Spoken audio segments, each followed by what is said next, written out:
Middle class মানুষ সাধারণত কিছু ভুল করে, যা তাদের অর্থনৈতিক স্থিতি ও জীবনের মান উন্নয়নে বাধা সৃষ্টি করে। এখানে 5টি সাধারণ ভুল উল্লেখ করা হল। 1. অতিরিক্ত ঋণ নেওয়া।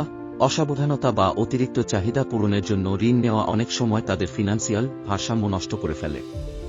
2. আর্থিক পরিকল্পনা না করা। বেশিরভাগ মানুষ আর্থিক পরিকল্পনা ছাড়াই জীবনযাপন করে। ভবিষ্যতের জন্য সঞ্চয় এবং বিনিয়োগের পরিকল্পনা না করা তাদের অর্থনৈতিক স্থিতি দুর্বল করে। 3. খরচের পরিমাণ নিয়ন্ত্রণ না করা।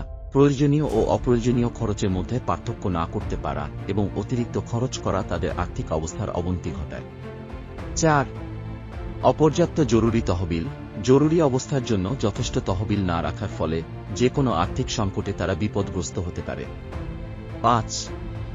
বিনিয়োগের জ্ঞান ও অভিজ্ঞতার অভাব। সঠিকভাবে বিনিয়োগ করতে না পারা বা বিনিয়োগের ব্যাপারে পর্যাপ্ত জ্ঞান ও অভিজ্ঞতা না থাকা তাদের সম্ভাব্য লাভ থেকে বঞ্চিত করে।